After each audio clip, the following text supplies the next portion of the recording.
Hey everybody, welcome to the second episode of Life Behind Bars. It's taken a little bit longer for me to get this one out. Just a couple of things happened. Obviously, it was Christmas, and then editing took a little bit longer than we had hoped. So we actually had filmed or had an interview with the individual that will be talking to me later, sort of middle of December. But yeah, as a family, we were fortunate enough to go and watch the WSX Supercross in Cape Town, and that was just an absolutely amazing event. And from there, when we got back, we had a couple of other family trips planned. We ended up in Mossel Bay, and on the way back from Mossel Bay, we ended up riding at Port Elizabeth, myself and my son, with the support of my other son and my wife. We rode in Port Elizabeth with Kent Wicks, legend of Port Elizabeth motocross. So thanks, Kent, for showing us how to go around that circuit. There's a long way for us to go to get to your level. Kent hadn't ridden for 5 months, and I managed to get hold of Kent, and he showed us the ropes around PE. So thanks, buddy. And then from there, we actually went to Weathered in East London and saw Shane and Taylor at Weathered. I had a decent ride there. A little bit windy on the day, but that's just weather can't be factored in. The track is looking great. The new direction is a little bit different, but it's still a lacquer track. And if you can make your way to Weathered or to PE, well worth going for the ride. Getting back to WSX, that was an absolutely incredible event. Well done to the organizers of that. The level and standard of those riders is indescribable. You watch it on TV and you think you understand how fast they are, and then you watch and see how fast they actually are and the technique that they actually have, and it really was impressive. We in the stadium, we were the guys with the big Union Jack flag. I went with some English and Irish mates, and we were supporting Max in the 250 class, and Max was absolutely superb. Max Anstey, and at timing of this, he just won Anaheim 1. And then obviously in the 450 class, I was hoping for Christian Craig to do a bit better, but had a bit of a bad night. But actually was really impressed with Jason Anderson. But yeah, lacquer event to go to. If you ever have the chance, it is well worth going to that type of event to understand how incredibly talented these guys are at their craft. And then yeah, just moving on. So tonight's episode, we are going to be talking to Xavier Arnold, who is from the Inland Motocross Series. He's the promoter of that series and runs it, and he also runs a facility in Joburg that we will talk about. And he's the driving force behind the Inland MX Series and then the National Dragon Energy Championships. But we'll go into that into more detail. And then yeah, just some other news. Luke Grundy, who we've interviewed, that was the first interview we did. Luke has got a ride with Husky, so he's moving on from where he was, and we're thankful that he's got a ride there. And then yeah, other news. Trey Cox is going to be going to the Sarhols KTM team to do the ADAC races. And then yeah, just from another point of view, the young rider Dylan Besaidenote was the winner of the Siemens Rider X program, which, if you had followed, was a program where they held trials to get a ride, to sponsor someone for this year 2026 on a full sponsorship in the Inland Series. And Bezzy, as he is known, Dylan Besaidenote, congratulations, young man.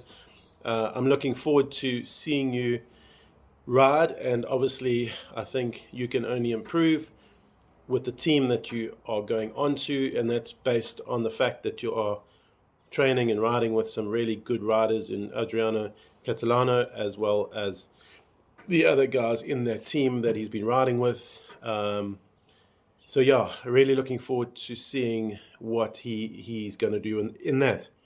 And then yeah, just Inland Series starts 31st of January.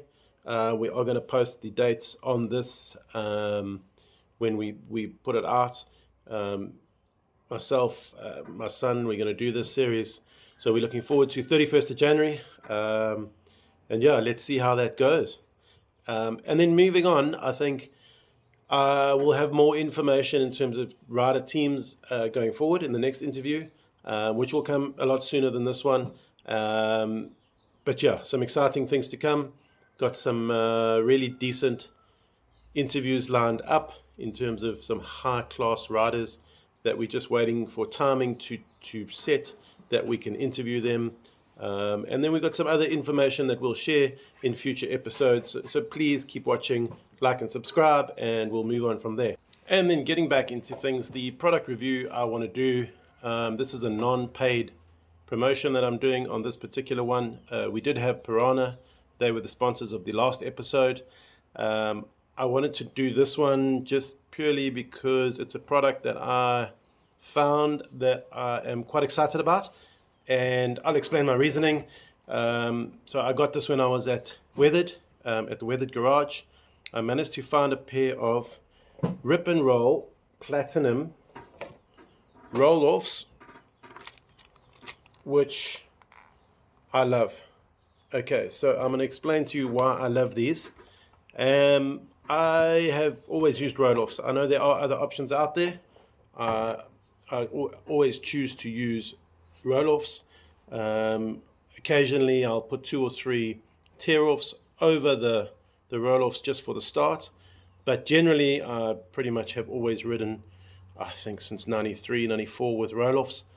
I find them easy to use and not to take away or negate some of the benefits of some of the other products. Obviously, tear-offs we don't want to use too much anymore purely because of the environment. And obviously the tear-offs lie around, and I think European guys are getting quite strict in terms of that, in terms of they've got those little cords that the tear-offs then don't fly into the track. But yeah, so these roll-offs I find very effective. There's a couple of reasons. I've got quite a big head. I'm like a 59 in terms of a helmet size. There are other brands of roll-offs available in this country, and not too many, to be honest with you, in South Africa. I've only really found possibly 2 other roll-off brands that come with goggles all as one. And I found these, and I absolutely love them for a couple of reasons. So first and foremost, with my big head, it's got a really wide area for viewing. So it fits my face a little bit better. I have found that other goggles pinch my eyes off a little bit. So these, since I tried them on, I love them. And that's why I wanted to do a product review. And like I said, not paid for, just purely for getting the name out there. They are available at Weathered Garage. If you go speak to Taylor or Shane at Weathered, they can put you in touch with these. They've got them in stock. And it comes as a nice little package. So you get the roll-offs, and I'm going to pull the tear-offs that I have already set just to show you the film. So on normal roll-off, sometimes this film is not very wide. This one is almost taking up the full lens. So you've got a much wider area that when it gets dirty that you can still see through. Some of the other films are a little bit smaller. So these have a nice wide film that when the rest of the goggle gets dirty, you would be still able to see through. And then obviously you've got the little tear-offs that come with it. It's got the pre-cut tear-offs, and it's got holes for your tear-offs to go on or to clip onto, which makes it really, really nice. It comes with a spare roll, so you've got one in the canister, comes with another one. It comes with a mud flap, which I've already put on. And what I like about this mud flap, I think in the past, the mud flaps used to be put on with a glue basically, or a film that you couldn't see through. This is clear, so it doesn't restrict your view from the top either. It's got a nice clear stick-on portion in terms of the mud flap that goes over the the film, and that allows you also a little bit more of a view to be able to look up top. Especially when you're looking down with a helmet, you want to be able to look out the top of the goggle. And some of the others, where they had that black strip, you almost had to lift your head a little bit. So yeah, these I found are really, really cool. Again, the other thing I like about them is it's got a nose guard built in. I've got a particular helmet, it's a 6D, and I find that I get a lot of roost through the nose, and it ends up in my mouth. So I'm really excited to see how this little nose cover works, because I've tried it on the helmet, and there's a lot less space for some rocks and stones from 450s to be coming through in that area. So I'm actually quite excited to see how that works for me as well. We are racing end of the month. I'm going to give these a try, and then I'll give you some more feedback. But even without that feedback, take a look at these. I paid 1.1 on special.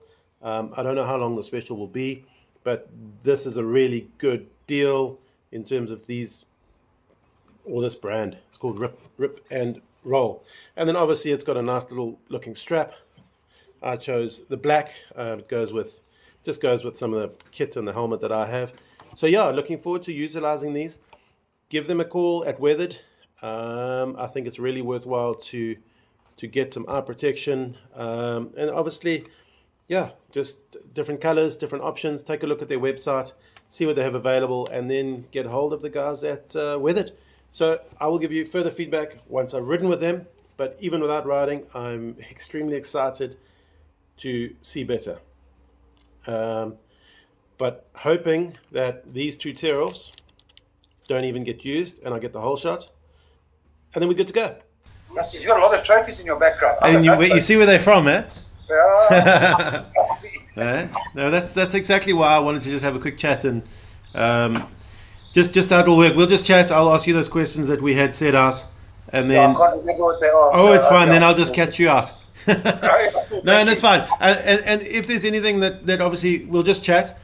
If there's anything when we're done, we'll stop, and you must just say, maybe go back to this and edit it out or something like that. So, but yeah, I mean, I've done a couple of these, but formally this is like the second or third one we're trying to get going, and yeah, it's looking good. So, I mean, David, just from my side, I think I love your series. I think you guys are doing a great job. I just wanted to understand it more, and also just share with people who view this what's going on. Who are you guys? Where do you come from? So, firstly, with yourself, what's your experience? I have no experience. I do. I have 30 years of experience. Okay. All three of my boys have raced motocross. My eldest son, Chad, he's back his 35th birthday today. Okay. He started riding at 4 years old. He's raced in Europe. He's done a whole lot of stuff. So, yeah, I've had 30 years of experience. But believe it or not, it all comes from a guy called Barry Hilton. Yes. He's my brother-in-law. Oh, yes, yeah. So I remember racing, and his son used to race, I think. Yeah, he had four kids racing. Yeah. Oh, yeah. So when I was younger, he was at the prize givings, and we always used to tell jokes at all the races that we raced at. Some of the nationals, they would always call him up to tell some jokes. So yes, I'm aware. Oh, that's interesting, eh? Small world, eh? Yeah, I've never had the opportunity to get him to go on a stage anyway. I think we're going to have to sort that out. He introduced me to the motocross stuff probably in 1994. And then his kids were already racing, and obviously my kids want to get involved. Yeah, absolutely. And that's how we developed from there. So I've got three boys, all three have been racing. Okay. None of them currently ride bikes at all. They do ride bike occasionally, but they don't compete in any. Yes, yeah. Although my eldest one, Chad, he's our COC at most of our events. Yes, I saw that today, yes. Together with his wife, Ashley, and she does all the timing and stuff. So yeah, that's where the history comes in. I can ride bike, but I can't do it well. No, it doesn't matter as long as you ride, huh? As long as you ride. So I've been out there with the kids for years, and it is definitely a family sport. That's what I try to advocate. Is that throughout the years we've done it as a family. My wife was here. Now she runs our books for the inland. I do what I do. Chad is involved with the racing. When you say you do what you do, I see you run the track. Which track and where is it? I own the Aurora track in Kempton Park, which is right at the airport. Yes. We host inland events there as well. We also host the Junior Development Series. We got at the track there. We've got a flat track. We've got a motocross track. A flat track including an oval. Okay. So it gives you a 1.6 kilometer flat track, but within that there's an oval as well. Okay. Together with the motocross track, together with a freestyle park, together with a junior motocross track. Wow. Together with an old supercross track we've got in one of the quarries, and an enduro loop around the perimeter. Yeah, so that supercross track, you guys are wanting to get that back. I saw you getting a lot of sand dumped there. Yeah. You wanted to there's get that. There's a building site just down the road. So I spoke to one of the guys there. They delivered me 2,000 tons of dirt. Wow. In fact, phone me today. He wants to drop off another 100,000 tons of dirt. I just can't take it. I don't know. I need machines, and I don't have that kind of money. Yeah, no, absolutely. So is that your full-time job? No, I've got other things. I run a scuba diving school as well. Okay. In Joburg. Together with two of my other kids. So we run that from my plot here in Benoni. Okay. Then I've also got guest houses and stuff that we do. I used to be in the building industry, but I gave that up as a bad thing. Yeah. Okay. No, that's great. Clients have a problem. I like the work, but I don't like the clients. So no, one of those things. All right. No, well, great. I think like you're running a great series. How is it's World of Two Wheels? So. Yeah, World of Two Wheels is now World of Two Wheels, but they used to be a part of WAMSA. Yes. WAMSA was a breakaway, not a breakaway, but a separate federation from Motorsport South Africa. And then I was because I've been running fun days, etc. at my track over the last 10 years. If I said to you 10 years ago, 15 years ago, I had a big blowout with MSA over my son racing in Europe. Let me guess. You didn't pay for the license. No, I did not pay. I did everything I had to do. We had to announce his MSA license so that you get a European license, which for me was a bit odd. If it's FIM, surely. Yeah. I'm not getting involved in the politics. No, let's leave it alone. It's past. It's fine. So that was a history lesson I had, and I told them 15 years ago they can stick it in their ass. Okay. And I'll never race to an MSA event again. So that was with Alan Wheeler so many years ago. And then over the years, we've been just running fun days at my track, and generally we had very good entries. In fact, we ran the full throttle series at my track where we had 350 entries, if I'm correct. Oh wow! Yeah, that was a couple of years ago. Hey, full throttle. Yeah, I would say that was probably about 10 years ago. Jeez, 350, yeah. Yeah, so that's amazing. It was big racing, but they were all fun days. They weren't affiliated to any federation. It was just good fun. And cheap, so the guys weren't having to pay a fortune, and we were doing good business. Yeah. Of course, we had full throttle behind us, so that was always good. Absolutely. And then more recently, Grant Bloomfield from Ridgeway Race Park, and a couple of the other guys said to me, "Listen," I say about 8 years ago, "let's run motocross racing." And I was ummed and ahed, and then I found a solution in approaching W2 Wheels. Said to them, "Listen, guys, if we run a series, we want to make up our rules." And ultimately, we've taken on MSA's rules. Yes. They've just been tweaked. Yeah, a couple of tweaks, and that's one or two questions I've got about the differences. I mean, the differences in the tweaks. One is the age categories a little bit, especially for the older guys where like I fall in. So, I mean, you guys have got the Grandmasters, which I think is a superb initiative because that's from 50 and above, where MX3 MSA I think is up to 30, from 30 I think, or 30 or 39. We got the vets I think that are 30 to 40, and then masters from 40 to 50. Yeah. Grandmasters then 50 plus. Yeah, so I mean, imagine me trying to do MSA and having to race 39-year-olds or 40-year-olds at 51 or whatever it is. So I mean, I really appreciate that, and I think there's a slight difference in the high school class, if I'm not mistaken. But yeah, you have pretty much aligned yourself to MSA rules. Do you see yourself challenging MSA in terms of this? What would you call it? I don't want to call it breakaway. It's not breakaway because it's been 10 years. We're not breakaway at all. The reason we started the inland thing was at the time, I think it was in 2018. I was led to believe that the MSA motocross was in trouble. The regionals weren't making any money, and I can't remember the lady's name who was running it, but she was pretty much, we're going to stop racing regional events because the clubs aren't making money. The riders are the numbers for the riders are very low. Yeah, so KZN is struggling with that at the moment. So from an MSA point of view, KZN is really struggling. Joburg as well. Joburg are struggling with, I think, one of the last events I saw, they had 61 riders at a regional event. And you have, when you have your... Well, at the same track, a month or 6 weeks later, we ran about 100. You ran 100. And it was our last event of the year. Yeah. So, why do you think guys want to ride your series over MSA? What is the key? The vibe is just better. The vibe is better. You've been there, you tell me if you think the vibe is better. No, I think the vibe is better, and I think look, I must be honest, the appreciation for what MSA does in terms of the national championship, it is, I don't want to say the premier series, in terms of the riders, I think in terms of the riders it's premier. I think in terms of your series it's a lot, when I say laid back, it is laid back, but it's very structured. I must say one thing, you guys, when you say you're going to start at 7, you start at 7. You know, like things run and things happen. So, in terms of the MSA series, yeah, I think it is almost the premier in terms of having the top of the top. But unfortunately, there's not enough of the top. And your series fills a void where guys want to have fun, guys want to race, but not seriously. They also want to be put in categories where they belong. Because you don't want to be getting lapped 3 times by someone in front of your missus or your girlfriend or your wife. I mean, you want to make yourself look reasonable, if that makes sense. Yeah, 100%. Look, I respect 100% the MSA National Series. Yes, and that's great to hear. That is the premier racing, and I respect it 100%. As far as we've been having meetings this whole year with MSA representatives, or not even MSA representative. Northern Regions Motocross is a separate entity. They're not an MSA appointed group. They're like us. The Inland is a promoter. Yes. Same as Northern Regions are promoters. So we've been meeting with them to see if we can find a happy ground somewhere, to see if what we can do, because there's date clashes and any of that type of thing.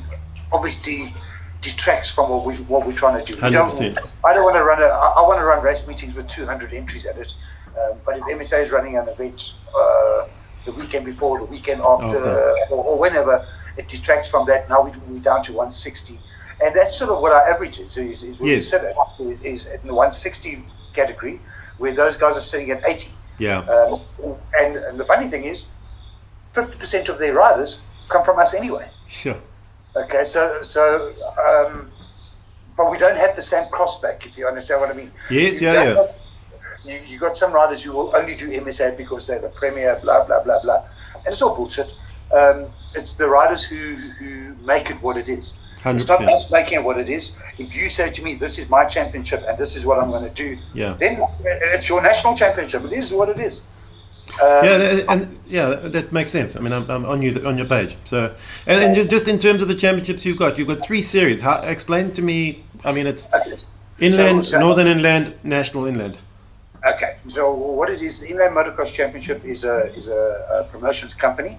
Okay, and our committee members on that are track owners and the timing company, which is all belongs to the Inland Series.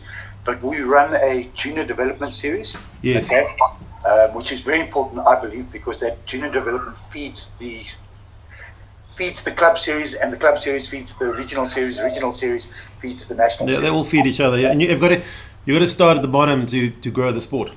100%. So what we run is the junior development series, followed by the Mayfair Gearbox Inland Motocross Championship, which is our club series. Okay. Followed by the Dragon Energy Northern Interprovincial Motocross Championship. Okay, Northern Interprovincial. Okay. Right. I say Northern Interprovincial. What we do with that is we race in all the northern provinces. We go Free State, Northwest Province. So it's Bloem, Harry Smith. Northwest would be Klerksdorp.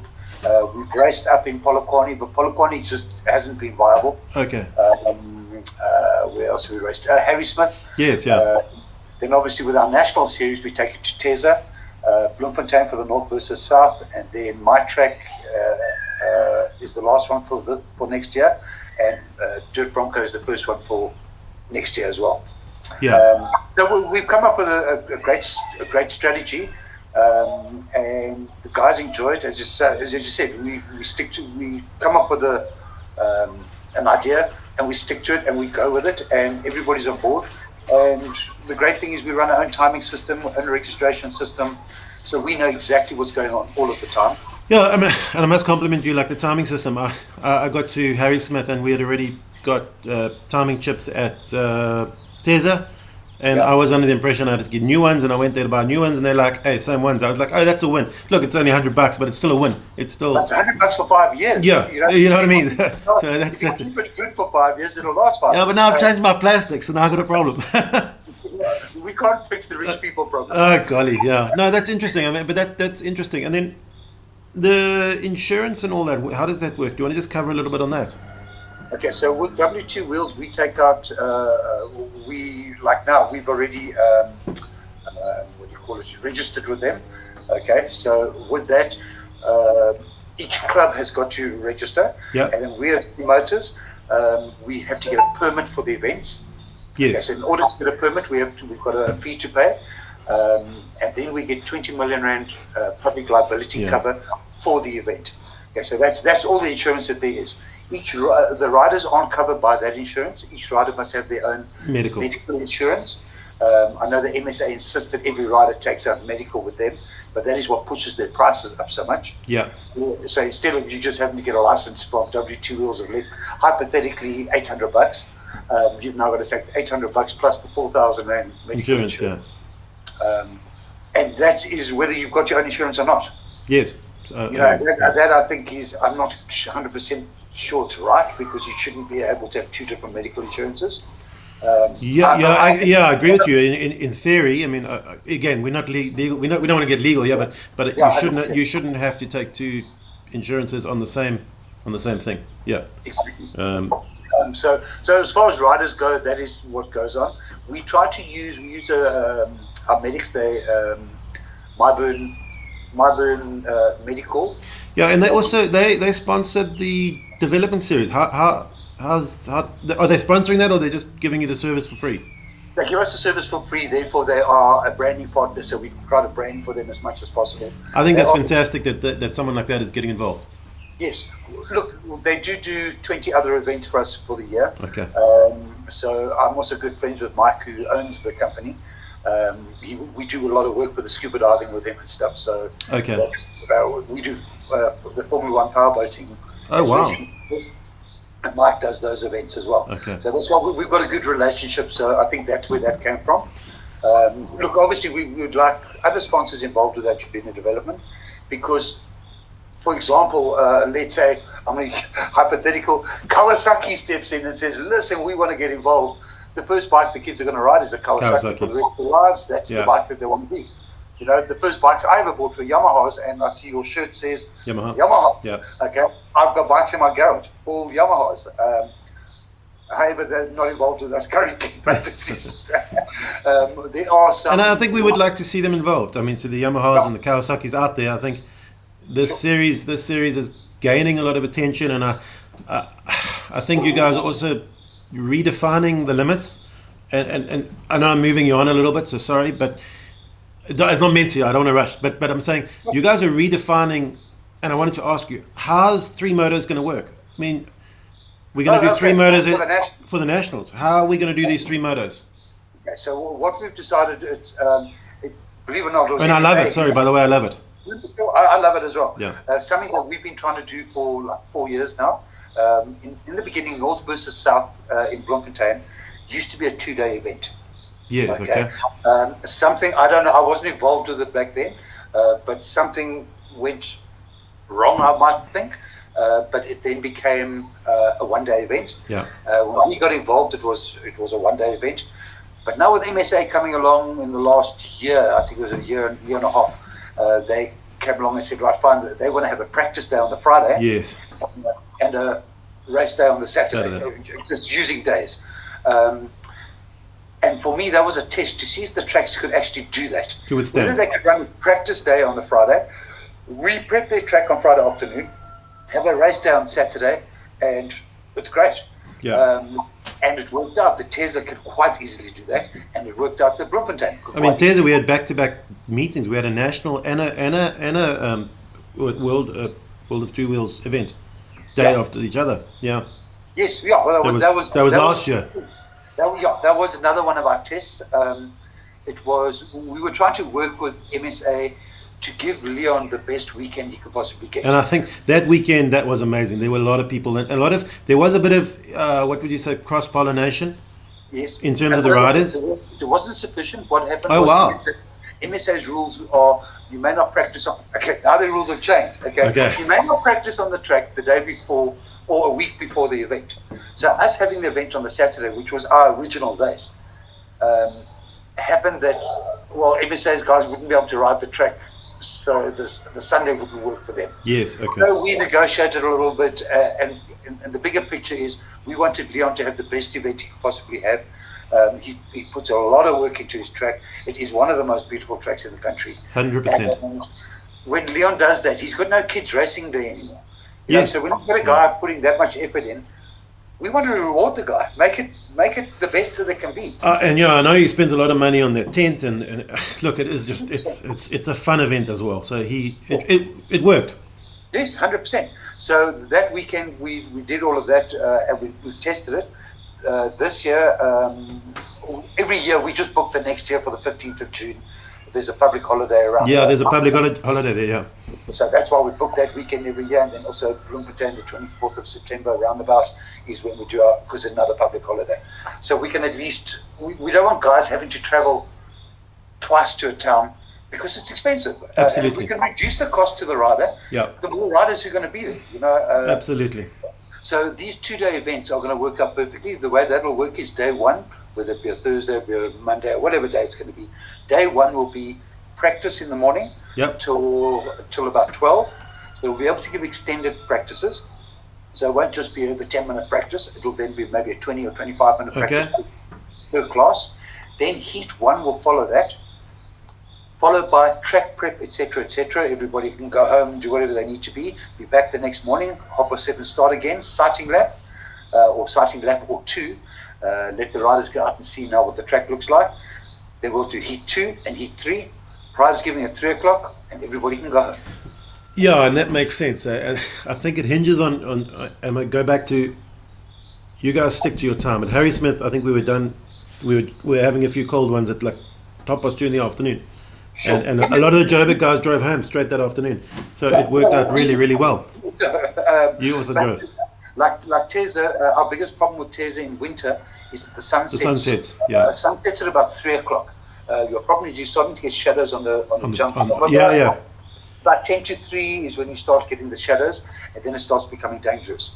And we watched to see what MSA did. They were finishing 4 o'clock. Dangerous. You cannot have riders hitting jumps that you can't see. Yeah, having ridden that track, it's tough with the shadows. I mean, I had the sun in the morning. I think we practiced at 7, and that was also, you couldn't see the jump face.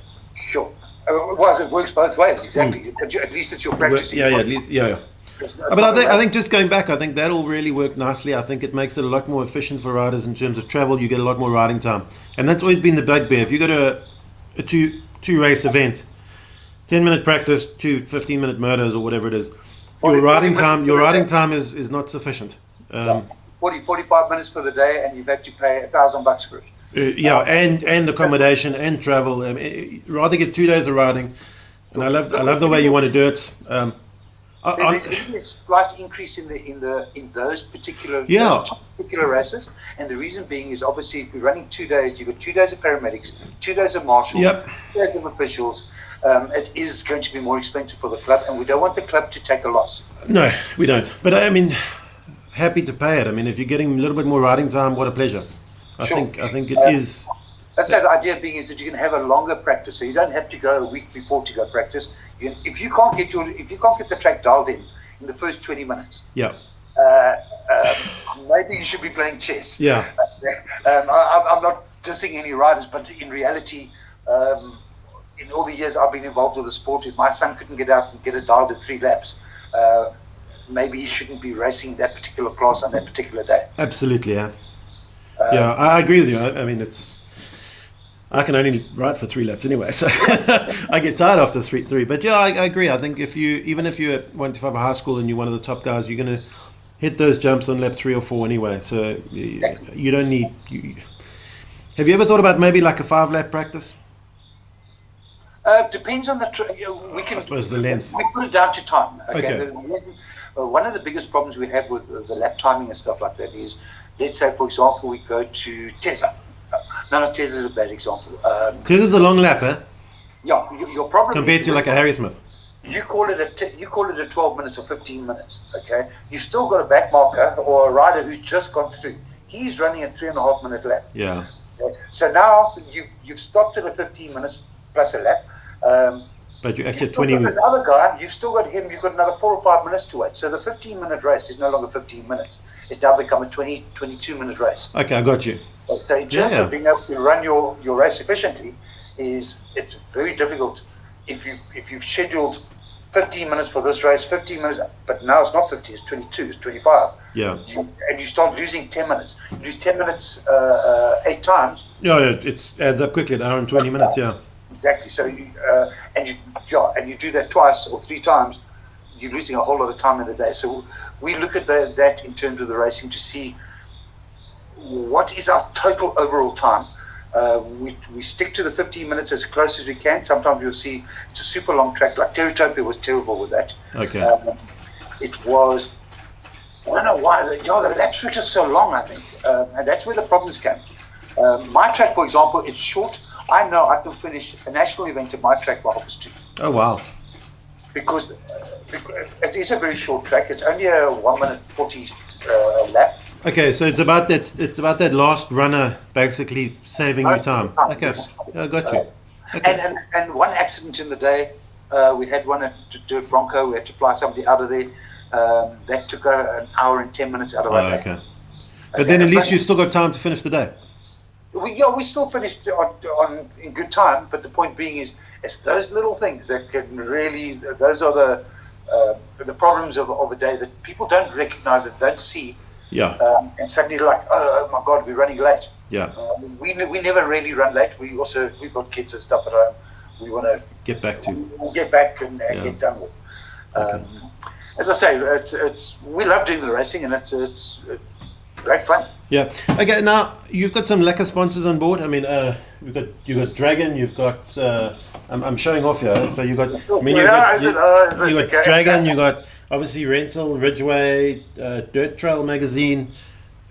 What are these guys all helping with? I mean, you don't need to get financials, but I mean, Dragon Energy or I'd rather not talk about guys being sponsors. I'd rather talk about them as being branding partners. Partners, 100%. We want to assist them with their marketing as much as they're assisting us with the racing. Yeah. So that's our take on it, is to work with them as branding partners. Okay. So we will advertise for Dragon. They're selling currently a new flavor. Yeah. We will put it out there, share it out on Facebook or Instagram or TikTok or wherever. So they're benefiting. I mean, I'm going to sell you. Oh, I'm going to say you're very well branded on the days. It really looks professional. It's nice to see the effort that goes in. So compliments to all the sponsors, and I think Dragon's the big one, Ridgeway, and then you've got Mayfair Gearbox. Mayfair Gearbox was our original one. Yeah. And Mike Lawler from Mayfair Gearbox, fantastic guy. He just wants to see motocross grow. That's fantastic. And I think it's fantastic, the effort that he's put in. It's great. I think for all of them, even Dragon, especially Dragon. Dragon have now come along and they're doing 2 of our series. Okay. We had Yamaha originally on the junior development. Now Honda are looking at getting involved with that, more specifically because they want to move their 110 pit bikes. Yeah. They would like to see us putting in a pit bike class. Yes. There are so many kids out there with these pit bikes. Absolutely, and they're actually lovely bikes. They're actually really incredible bikes, and I think it would be suited. Yeah, well, why not add? If we add to what we've got, one of our biggest things that we've realized over the years is if we can have spectators at racing, spectators become riders. Yeah.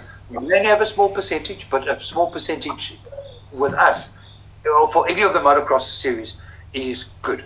Yeah. If you get 100 spectators and you only get 10 of them coming to race, it's 10 extra riders on a 150 start gates, 160. And you do that again every 6 months. you're definitely going to grow the sport. And I think spectators are what we've got to be attracting, but it's so difficult because we haven't got the correct, we're not in the right media space. Okay. I can sell you motocross tomorrow. Yeah, absolutely. But I know you, so that's why it works like that. Yeah. I can sell all the riders, but I don't know the guy. Your next door neighbor doesn't know when there's a motocross. No, he knows at 12 o'clock at night that there's a motorbike here.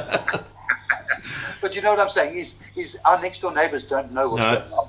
The guy across the road doesn't know. And we need to get into that space to let these guys know that there is something happening. There's something exciting happening. Take King of the Whip from last weekend. It was amazing. I didn't go, I just saw it, yeah. Ryan does a fantastic job there. He gets a hell of a lot of people. I think he's very lucky in terms of he's using Monte Casino. So, yes, your spectators there. You get 6,000 spectators. We don't have 6,000 riders. No. So where are these people on race days? You know, how do we get into their homes? How do we let them know that this is what's going on? And I'm going to say, you ask how, and for me, it's the cost of your series is reasonable compared to other alternate series. Yeah. And I think you and I have chatted before about the ethos of your series, about keeping the cost down. So you want to just talk a little bit about where your mindset is at in terms of those costs for the riders? Well, as I said, we're busy dealing with Honda and Siemens in Alberton. And one of the plans for that is they're going to help us with being a branding partner. And in doing that, we are now not going to have any increases in our race fee for next year. All our fees are staying the same, even though expenses are getting higher. But with the assistance of branding partners, we can alleviate that to a degree. And that's fantastic. I mean, that needs to be shared because, I mean, you guys are really trying hard to make it affordable. And I think that's how do you grow the sport? You make it affordable that the first time guy can afford the entry. It's not I mean, I'm going to say if you go over a certain value, it starts putting people off. Sure. One of the other beautiful things that we do is we do have a prize giving, not for the junior development, but for the Mayfair Gearbox series. We run a nice big prize giving for that. And also for the Dragon series, we were doing it at Empress Palace, cost an absolute fortune. Yeah. But that's the branding partner's money being put into a ton. Yeah, so just for everyone out there, it was a formal evening event. Everyone got dressed up. I mean, it's quite impressive how some people look much better. But that's recognize you there. Oh, and it's fantastic. And let's talk about the green jacket. So some of the guys get green jackets. What's your take on that? Well, I initiated that. And I think it's fantastic. I agreed. I think give us your view and why the guys deserve it. Well, it is a green jacket, and being in the sport for as long as I have, the question becomes: it is a green jacket, isn't it? It's just it could be a black jacket, it could be a purple jacket, but we decided to go with a green. Jacket with a little bit of yellow lining on it, with a badge on the pocket and an extra badge. And what it's there to do is represent that these riders who have earned these jackets, they're not Springboks by any means. I don't think anybody's really a Springbok in motocross. I don't think there's ever enough riders. Yeah. Okay, so we just want to reward our riders for their loyalty, firstly, to the series, their commitment to the series, and the mere fact that consistency wins championships, and this is what these guys have done. They've been consistent. They've kept the series alive, and at the end of the day, they give themselves a nice big trophy, a green and gold jacket. It looks amazing. And what I'll do is I'll actually edit some of these pictures of the guys with the green jackets in here, sure. Because I think it's fantastic. And again, I think I wanted to just ask the question because it's no slight on the guys who are winning Springbok jackets. No. The national guys, sure, great. They get the project colours, whatever it is. 100%. And I respect that. Grundy, for example, absolute respect. They are the top riders in the country. Yeah. We do a national tour. Okay, so we're effectively touring and going to Teza. This year or next year, MSA is not running at Teza. Yes, yeah. And that's sad. That is really sad. Yeah, it is sad. As an alternative, they're going to the Eastern Cape. Okay, whatever. I'm not going to get involved in that discussion, although I do have issues with some of the people in the Eastern Cape. I will also won't get into that. No, let's not. Yeah, but I mean, it is quite sad that Tez is not on the calendar, and yeah, it's a difficult one, and we could debate it between you and me. I mean, I've also got opinions about. For me, the national championship needs to go to all provinces, yes, but at the same time, it also needs to be based on the proportionality of riders, in my opinion. Well, KZN and Gauteng have got the majority of the riders. Yeah. Why would you go take the racing down to East London? Look, America doesn't take all their. America goes to a lot of states, but they don't go to 52 states, if you know what I mean. So we don't need to go everywhere, and it costs a lot of money. So, yeah, it is lots of problems in that series. Sure. Well, in terms of, I really do think that Gauteng and KZN, because they have got the majority of the riders, the majority of the racing should be in those areas. Yeah. Look, I also understand we took racing to Polokwane on the hope that we could help build motocross in Polokwane. Yeah. When we went for the first year, I think we had 9 local riders. The second year, there were 7. Oh, okay. And after that, I said to the guys, listen, we bringing the circus from Gauteng to Polokwane. It's costing everybody an arm and a leg. Yeah. For what? Just a different track. We can find different tracks in Joburg. 100%. Yeah. And that's not the toll gates, not the accommodation, not the entry fees. You know, even we were going so far as taking our paramedics from here to Polokwane. Sure. Okay. The paramedics have got their costs involved. Already we use our Joburg paramedics at Teza as well. That's an agreement we've got with them. Oh, wow. Okay. Look, Mike is, as I said, Mike is a motorbike rider himself. Yeah. In fact, if anybody's got some spare boots for him, he asked me for a size 10. But Mike is a bike rider. Is he off-road rider? Like motocross? He just rides dirt bike. He enjoys riding. He used to be a speedway rider. Okay. But that all fell apart with all the politics in that sport as well. So Mike just enjoys riding. He's got a YZ250. I think I may have a second-hand pair for him. They're really good condition. If he wants, I can make it happen. Yeah. We'll have a chat because, as I say, he phoned me yesterday. Now that we're chatting, it's great that we can maybe do something for Mike. Yeah, that's good. Because Mike is a rider, I like him being on the track because he understands the trauma. Yeah, I think you can also identify, if he's a rider, where the hot spots are in terms of something happening. Also not cutting your shirt off and stuff. He understands and respects the riding gear. If it's not necessary to cut off, we won't cut it off. No, absolutely. Whereas the other guys will come in and immediately cut everything off. Yeah, I mean, I broke my foot many years ago at Kings Park Stadium, and they cut my boot off. I was crying more because of my boots being cut than because of my broken foot. But it is yeah. I'm glad they understand that. No, that's lekker, man. And yeah, it's just, I think you guys, yeah, you're doing really well, and we appreciate everything that you're doing, and I think it's great. I must say, I have to thank all the people that we do work with. My wife, for starters, Amanda, she sits behind a computer. Nobody ever sees what she does. You've got Chad and Ash who run the timing system. Ashley does a hell of a lot of stuff behind the scenes that nobody ever sees. You've got Eddie from Dirt Bronco and myself. We work very closely together to get all these things going.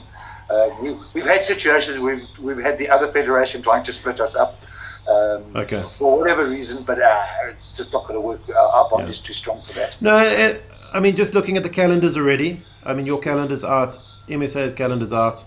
Have they got a calendar? There's a provisional.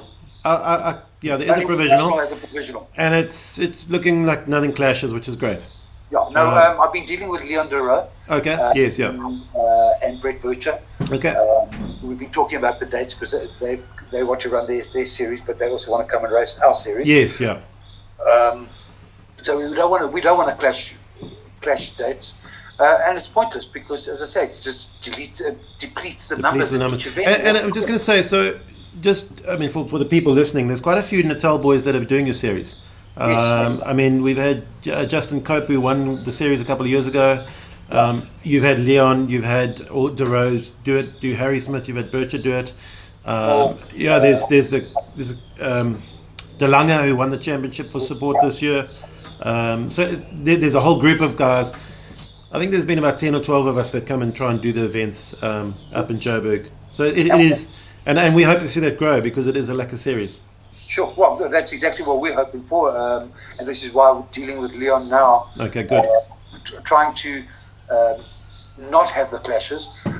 We have. I don't know what any dates are from the northern regions guys. I don't even know if they got dates. But we can't work with them if we don't know. No, absolutely. As much as we want to work with the guys, we don't want to have clashes. But the other side of it is we've just got too much racing. Yeah, which is also something. They'd rather have fewer races, more effective races, better organized races, sure. And go from there. And that's what we approached MSA with. We went to them and said, listen, guys, in order to obviate this particular problem, maybe the answer would be we will run everything up to national. We respect your nationals. Let them do what they're going to do. Yep. We'll run everything up to national, including regionals. And the reason behind that was we want to reintroduce the tier system. Okay. Because currently, you and I both can go into MX1 at a national. Yes. Nobody asks any questions. I've entered. I've got my license. I can go line up with Tristan Burton, Cameron Duro. Yeah. I can line up with them, and we might all die in the first corner. But hey, I'm allowed to do it, and I don't think it's right. I think it needs to be a tier system. 100%. You can't be getting lapped 4 times and getting landed on because you're not doing all the jumps. That exactly tier system could be fantastic. We've been asked not to combine classes like MX1 and support because some of the support riders, they're not clearing their jumps. But then you've got your top MX1 riders clearing their jumps and they don't want to oak in the middle of the track when they land. No. And that type of thing, So if we can have a tier system reintroduced, because it was there years ago, but to reintroduce it for safety reasons. It's more for safety. And then those guys who have earned the privilege to race at the MSA Nationals, great, well done. 100%. But you have to have earned that privilege. It's not. Yeah, I think you shouldn't be able to just rock up. You've got to earn it. And this is a series that they can earn it. This is the tiering is at the right level that they can do well and then move up. And I think, like just that DeLange, he won the support this year. Next year he's got to move up. He's got to go fantastic. MX1 or MX2. He's got to go MX2, yeah. Which is fantastic. Theo. No, sorry. That is Theo. No, yeah, the dad's Theo. Actually, I should know the name. It'll come to me just now. The Lighty, DeLange. I just know the back of the shirt. Okay, cool, man. And then, it's really exciting. The 3 series that you're holding. I see you holding at 3 of the races. I think it's Dirt Bronco and Aurora and Bloem. I think all of them fit under all 3 different series, if that makes sense. Your Aurora is your first one, and it's the first one across all 3 series. Yes. Okay. The reason we do that is obviously to get the buy-in from the riders. Okay. So we will run that event as all 3 in one. Yes. So the buy-in from the riders, they can decide. Okay. Well, I want to be at this first race because the first race guaranteed 200 plus riders. Okay. So what we're looking for is the buy-in from the riders, so that they will then be at the next one. If it's a national, then if they only want to do nationals, then they've only got 4 races to worry about for the year. Yeah. And by the way, just so you, I don't think I've ever explained it properly to anybody, but the way it works is if you enter, for example, the first race of the year will be all 3. All 3. When you say all 3, it's all 3 because you get the 3 different series. Yeah. National, interprovincial, and club. And club, yeah. So all 3 will run together as one race. Yes. So you score points in 3 series at that event. If you take out a national license, you could then score in national, interprovincial, and club. Okay. At the next event is not going to be a national, so you're going to race the interprovincial. If you enter the interprovincial, you can get interprovincial and club. But some of our events are only club events. Yes. So the interprovincial riders might not attend those. So that's where the numbers. It keeps it interesting for points. Really, it does. No, it does keep it interesting. Hard for us to keep up with, but we also have a rule in place that says you have to have done X amount of those races to classify for the year championship. Yeah, and I think you've got all points. All points count as well. Pardon? You guys have got all events count. There's no dropaways. No dropaways. Yeah. We worked on that, and then that just becomes political. And just the crap that goes with it. I really. Yeah, you got to do away with that. Just simplicity. This is the real start of the series was on simplicity. Simplicity. Keep it nice and simple. No, maybe half of this and half of that and a bit of this. No. Simple. It is like this, and this, and that's how it is. Okay. And that's what's made it a success, is that there's been none of the politics and crap that come with it. And that's fantastic, eh? Yeah, it is. No, it is. Yeah, it's nice to see, and it's again great series. Loving it. We'll be hopefully going to do most of them in the middle one, in the interprovincial one. So yeah, we will hopefully see you more. Just remember, Northern Interprovincial Motocross Championship. Northern Interprovincial. And that was brought to me by Dragon. Dragon said, "This is what we want to call it." And then the national one is the Inland MX National. It's a Dragon National Tour. Oh, Dragon National Tour. Okay. Dragon Energy National Tour. As I say, they're with us for all the events, and it's just great dealing with a great bunch of people. And it's fantastic, and obviously thanks to Dragon for putting their efforts in. Anything that helps the sport grow is fantastic. So to you and your team, congratulations. Keep it up. Thank you. I hope let's hope we inspire some more people to come and ride your series and see how we go. And we try to keep it as cheap as possible. We're not making the racing cheap. We are just trying to keep the cost down. Okay, that's a big difference. Yeah. You can keep the racing cheap if you make sure everyone runs standard bikes. How's that? I'd like that to be the case. I just hear so many things, but because the rumor mill is always there at any particular event.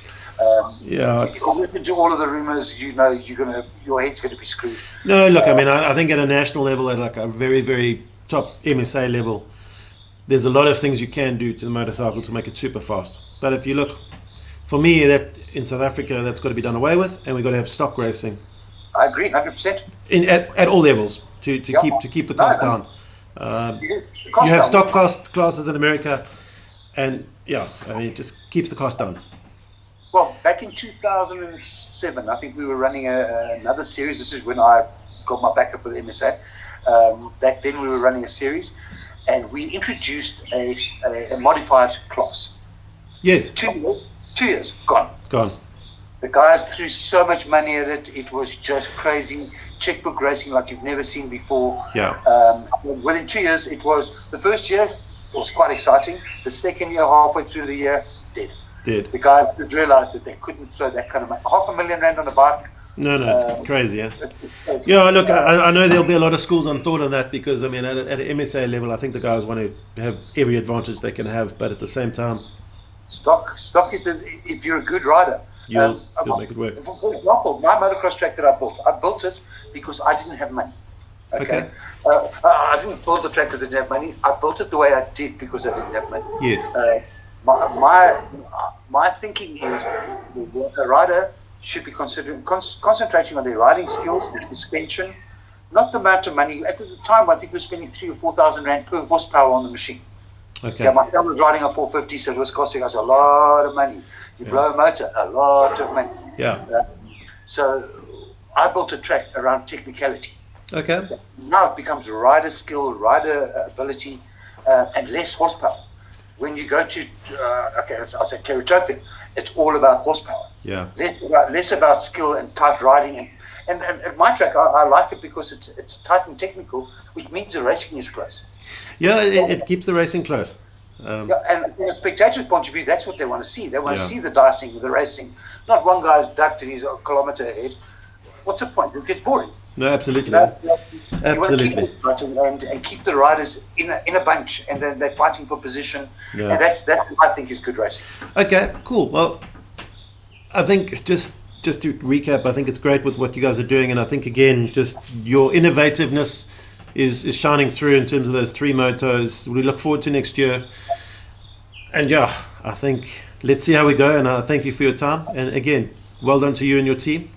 Cool. And thank you to my team. It's not just me, but it's definitely not. I sit and shout and complain about stuff, but it's the whole team that puts it all together. No.